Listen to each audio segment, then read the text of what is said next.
Hello, I'm Sunny Williams. I'm up here on the International Space Station. So this is Notre.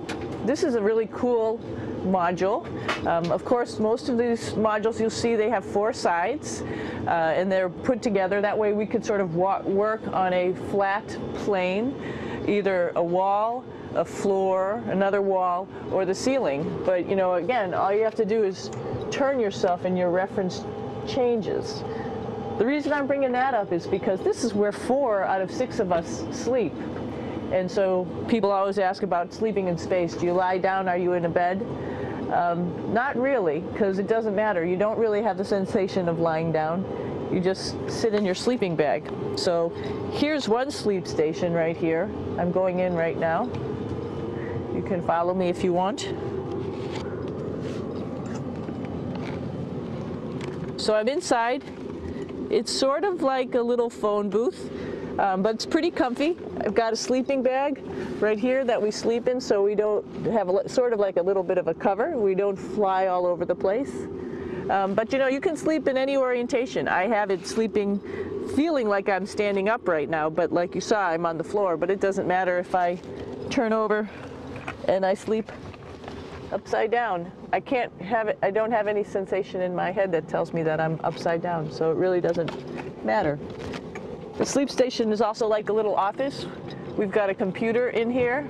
As you can see, we've got a couple little toys. I've got some books. I've got some clothes and other things that make it sort of like home. I'm coming out. And just for reference, that's one sleep station. This one's another. Right here. There's one on the ceiling, if you want to call it. Right here. And then there's a 4th on the other wall over here.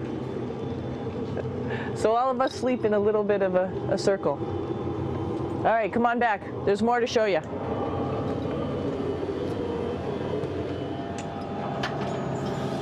I know that there's some questions about how to use the bathroom and how do you actually live in space like normal, like at home. I mentioned real quickly about getting up in the morning and brushing your teeth and washing your face.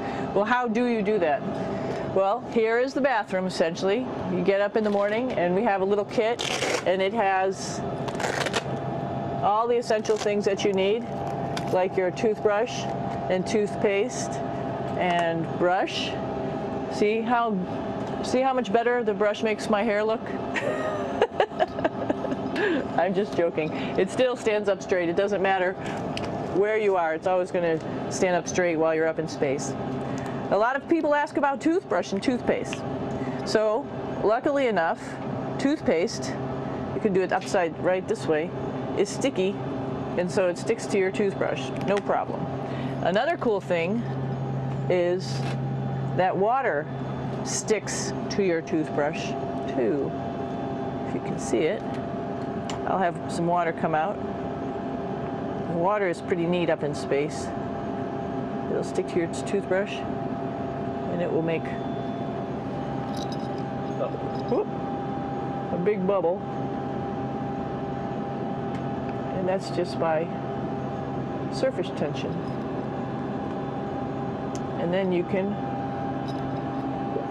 drink it. So a lot of people ask about what do you do with the toothpaste after you brush your teeth.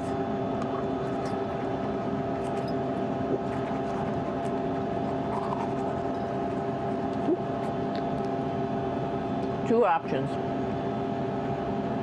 Swallow it, and it's sort of like mouthwash, but it tastes a little gross. Or you can just spit it out in a paper towel, and then you don't have to worry about it. Swallowing thing I wouldn't recommend at home. I'm only up here for 4 months, so it's not that bad. One of the most pressing questions about living in space, of course, is the bathroom. So let's take a look at that little piece of work. Come on in.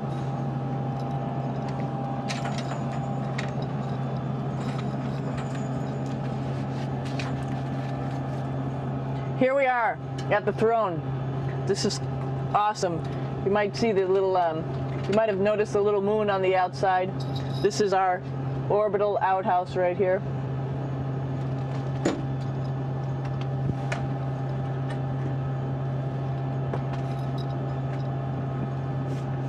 And of course, it serves for two functions.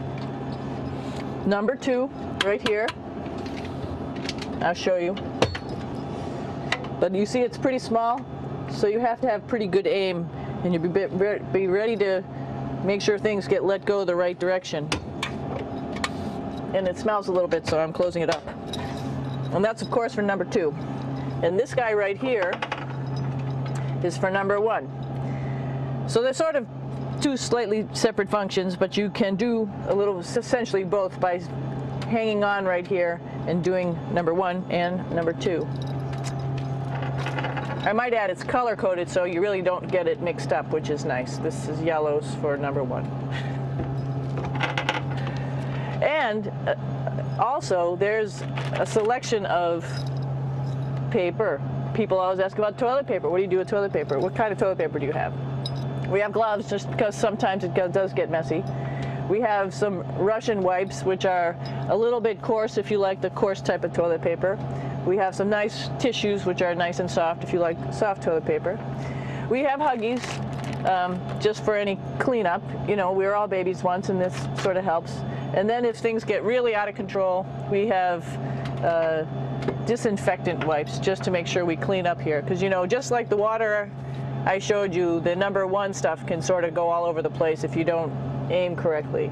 And did I mention both of these have a little bit of suction, so they should keep things going in the right direction. But like I said, sometimes things get a little out of control if you are out of control yourself flying around. So we have lots of protective stuff. And of course, you do have your privacy. There's a little door, so other people know that you're in there. Here's a pretty cool place. This is sort of like in your house where everybody meets in the morning. After you wash your face, brush your teeth, you want to find something for breakfast. And this is our kitchen. You might notice there's all sorts of foods here. It's like opening the refrigerator. You got all your different stuff that you want to have: drinks, meats, eggs, vegetables, cereals, bread, snacks. And that's a good place. That's where you find all the candy.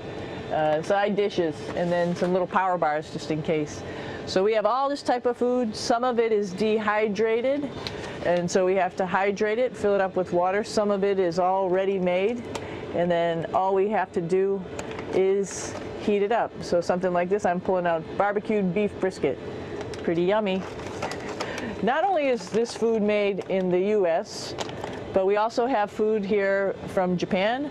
We've got Russian food. As you can see, all these red containers are filled with food that's from Russia. And then we get some of our specialty stuff, some things that we like, some of our favorite stuff that your family can send up. In fact, I like fluffernutters, and so I got sent up some fluff so I could make my fluffernutter with peanut butter. So you have a lot of food up here, no problems. Now, I'm going to say where we are. So right now, we're in the Japanese laboratory. It's one laboratory out of many here on the International Space Station. It's actually on the left-hand side. If I was International Space Station and I was flying through space like this, my left hand would be where the Japanese laboratory is.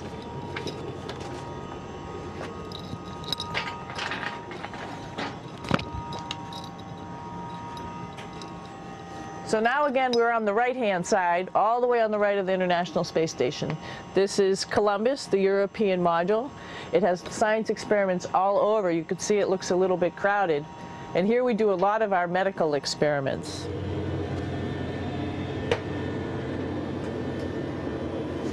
Here we are in the US laboratory. Again, this is a laboratory with science experiments on all of the walls here, all sorts of stuff that we do. And one of the things we also do is we exercise. We have some exercise equipment on board the space station. We need to do that because we lose bone density and muscle mass while we're up here, and that's a result of not having to fight against gravity. So how we keep ourselves in shape are with a bike, a treadmill, and a weightlifting machine. This is the bike. You notice the clip pedals. So all you need to do is actually clip your feet in, and then you can start pedaling. You don't need a seat because you don't sit down. Actually, I haven't sat down for 6 months now, so you don't need any type of seat. Just make sure you're held in with your pedals. You probably see that the bike bounces around a little bit. As I move it, it's not steady and held to the wall firmly.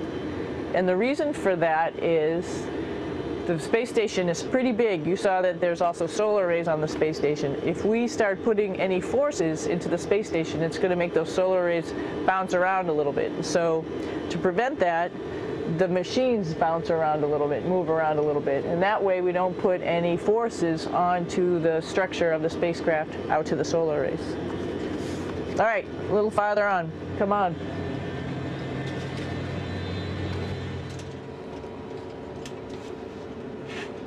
I'm here with my 2 buddies in the airlock. Actually, these are 2 spacesuits that are ready, primed up to go outside, as we call it, to go do a spacewalk in case we have to do anything outside. Some of the things we do outside are just like inside, repairs. We have a lot of electrical boxes and machinery and solar arrays, in fact, that I talked about earlier, that are outside, and sometimes they don't work quite right. Remember, space is really cold and really hot, and it's also the vacuum of space with no pressure, and so some of the equipment doesn't work well all the time. So we might have to go out and do a spacewalk. Right behind me is actually the hatch that you go out into space, and right now we have it filled up with a couple other spacesuits because we've got 4 of them up here and some of our tools. But right behind here is the hatch in which you actually go right outside into the vacuum of space. The spacesuit is pretty big, as you can see. It's like being a football player. Part of the reason it's so big and bulky is because of this backside, this backpack. It's like going on a hike with a backpack, but the backpack and the suit weighs about 300 pounds. Luckily in space, nothing really weighs anything, so you don't feel that it's so heavy. But we need to have such a big suit because that guy back there is essentially the heart of the spacecraft. I call this actually a spacecraft. It has all the oxygen for you. It has all the carbon dioxide removal system for you. It also has a heating and cooling system to make sure to regulate our body temperatures while we're outside. It also has a computer, so it tells you on a display here if there's anything that's going wrong with the suit, if we're running out of oxygen, if we have too much carbon dioxide, or any type of electrical problem. So it's a pretty awesome little spacecraft, and actually got to go out, use my little spacecraft a couple times, and it worked like a charm. Lucky that it works very nice. You might want to see what the helmet looks like. It's pretty cool too. We don't usually go out like this, so you usually can see when the helmet's open. So you can see what it looks like inside. Somebody's little head would be inside of here. So you can see, you can turn your head all the way around while you're inside of there, but the helmet stays still. So that's determines how far you could see. And it's usually pretty sunny out there, so we have to wear our sunglasses, and this is our sunglasses right here, which make you look pretty cool.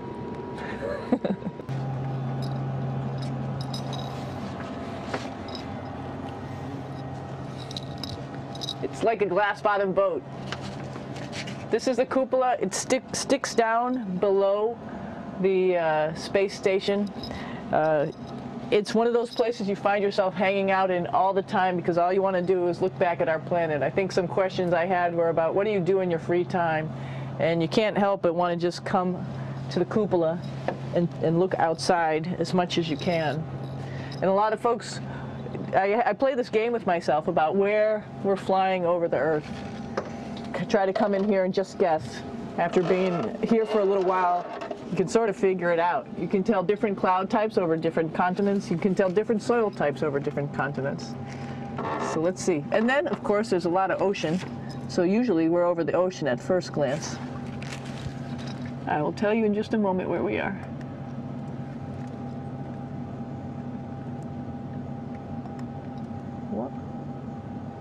There we go. Oh, right now we are right over Africa. It's a little bit cloudy, as you can tell, but we're right over the continent of Africa. Hey, what's that? I think that's a Soyuz spacecraft. That's the spacecraft that's taken us home to planet Earth today. Oh my gosh. We might have to go take a look at that. That's pretty cool. It's a little bit smaller than the rest of the spacecraft, the space station, so you'll see if we go there, it will be a little bit more cramped.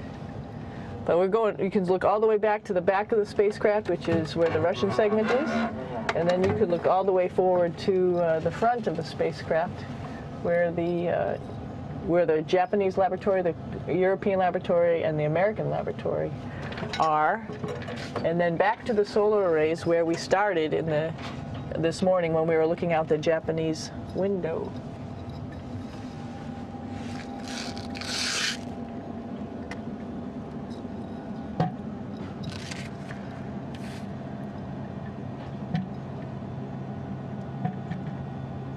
So other questions that were here are, what would you recommend as a job, if so, and to what type of person would want to be an astronaut? I think people who would like to explore, of course people who like math and science, that's what this is all about. We have people in the office who are doctors, teachers, veterinarians, engineers, pilots, so all sorts of people become astronauts, and I think if you see it's just sort of cool, so I think people who like to do a little adventure and like to do cool stuff probably usually become astronauts. Hey, one thing I didn't show you, or I talked about but I didn't show you, was the exercise, another piece of exercise device, which is the advanced resistive exercise, and that's what this is right here. This is ARED, and you could probably see this bar. Let me just do a little bit of maneuvering here. Stand by. You have to set it up just like at any other gym.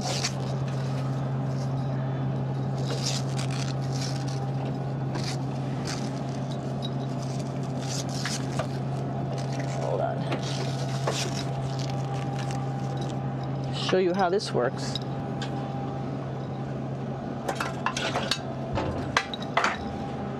So you can see you can change your attitude just by going from one module to the next, going up from the cupola down here. This is what we call the ARED. And with this, you can lift weights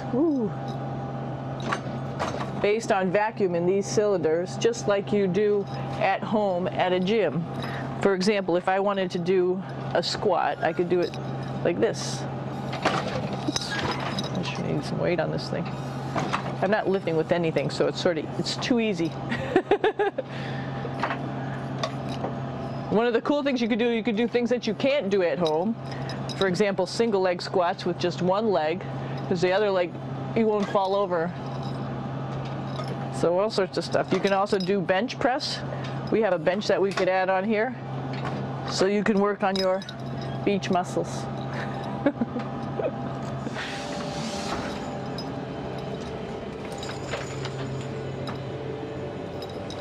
Hey Aki, what are you doing down there? Crashing things. This is one of the cool things about space too. It sort of looks like there's a big old hole here, but you don't even think twice about it. You can just jump over the hole, or if you want, you can go jump into the hole. I'm coming down. Woo!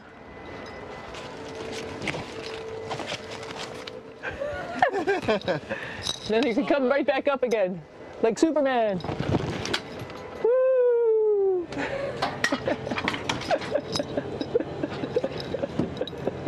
We're lucky we have a really cool big space station that you can fly around in. That's actually called the PMM. You might have saw it out the window. It was a big silver canister. What's really great about that is it's essentially our closet in our pantry, or whatever you want to call it. We have extra food down there, we have extra clothes, we actually throw the trash out down there. So it's nice and organized, and we have all of our stuff that we need while we're working in all these other modules all stowed in this location down here. And it's a lot of fun to play in. So we're going into the Russian segment. Be ready. You don't need a passport either.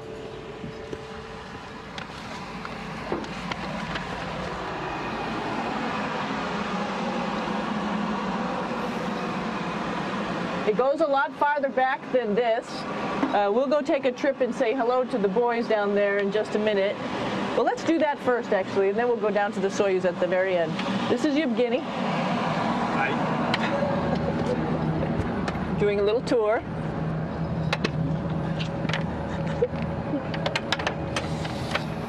This is the FGB, and what's cool about this module, it is actually the very first piece of the space station that came up in 1998. The space station has been around for about now manned for 12 years, but it's been up in space for about 14 years. And this was the very first. It is like the Russians' PMM. It has a lot of storage, as you can see.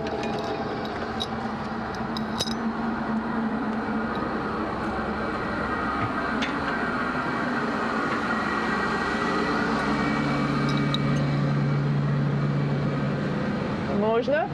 Снимаем. Чуть-чуть. So here we are in the heart of the space station, really. This is the service module. This is the central post. In case we had any problems, I know a couple of the questions were about what type of things do you have to worry about. And some of the things we have to worry about in space are fire. If we had a fire, if we had a depressurization, like we were hit by a micrometeorite and it made a hole, or if we had some type of toxic atmosphere. We use ammonia for our radiator, so there is a possibility that ammonia could come into the vehicle, and then it would be bad for all of us. If we have any of those problems, we come right here, which we call the central post. It is the main heart of the space station. It was also the first computers that came up here that ran the space station. And so behind this wall right here are these main computers. So we gather here as a group of 3 or 6 and then figure out how we're going to either fight the fire, patch the hole, or solve the toxic spill. And what's cool about this module, of course, it's the central post. It also has great windows right down toward Earth. It has controls to fly in visiting spacecraft if they need some assistance right here. It has Russian computers as well as American computers to help us control anything we need to on the space station. It's a couple of our crewmates back there, Oleg Novinsky on the right and Yuri Malenchenko on the left. And there's also a second bathroom here, which is really cool because 6 of us going to one bathroom is really tough. And so there's one bathroom here and one bathroom on the other side where I showed you. And you can probably see on the wall behind Oleg and Yuri some of the heroes of the space program. Sergei Korolev, who was a chief designer of putting men into space, and of course on the right-hand side, Yuri Gagarin, the first man to go into space. So just reminds us of our roots. Yuri, what are you doing? Что делать? Making coffee. Oh. Black coffee. Yeah. Looks good. Okay. Спасибо. We're going to check out our Soyuz real quick. Make sure it's ready to go. All right, back to the Soyuz.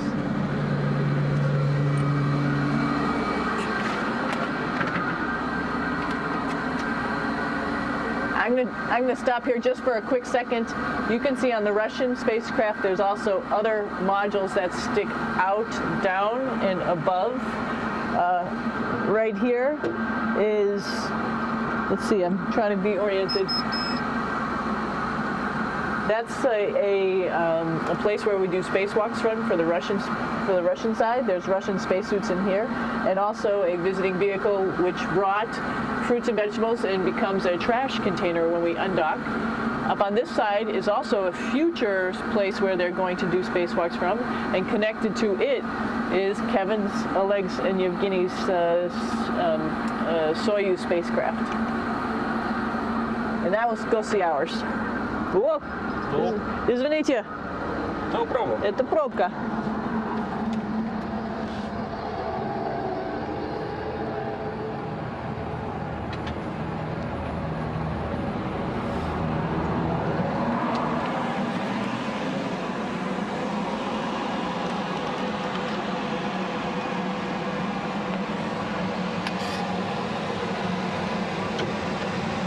Coming down.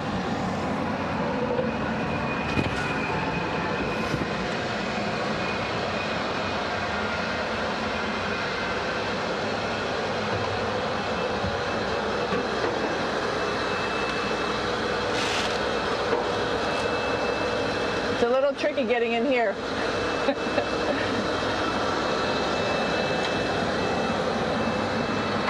This is the docking probe right here, this big thing.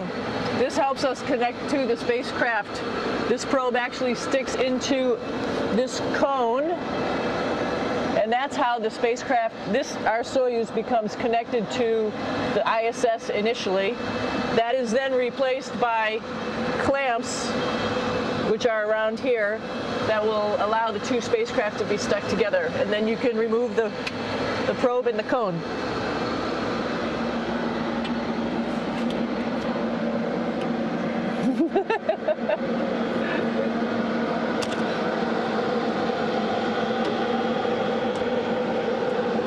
You okay? All right, so here we are in the Soyuz. This is what we call the BEO, the living compartment, bytovoy otsek in Russian. It also has a little bathroom. It's not as good as the other bathrooms, so we try not to use it too much. It has drinking water in it if we need something to drink. And then, of course, it's filled up with a lot of cargo for us. Bringing up and also bringing back down. It has a second purpose when it comes back to Earth. It serves as a garbage container. During the descent, we'll get rid of this area right here, and everything that's in it will just burn up as it's coming into the atmosphere, so that way we can get rid of a little bit of trash.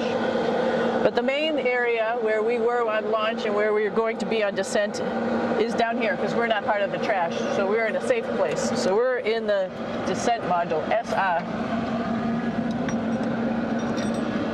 It's a little small, but you can get in.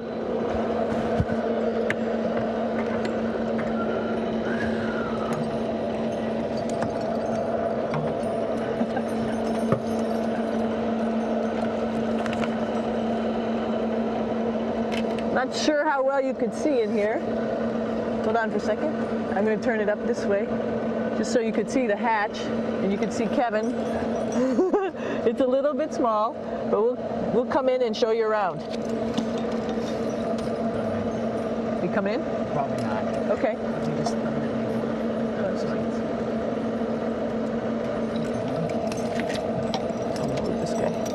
Got to move a couple things. We were just starting to get ready. We're preparing a couple days ago for our ride home.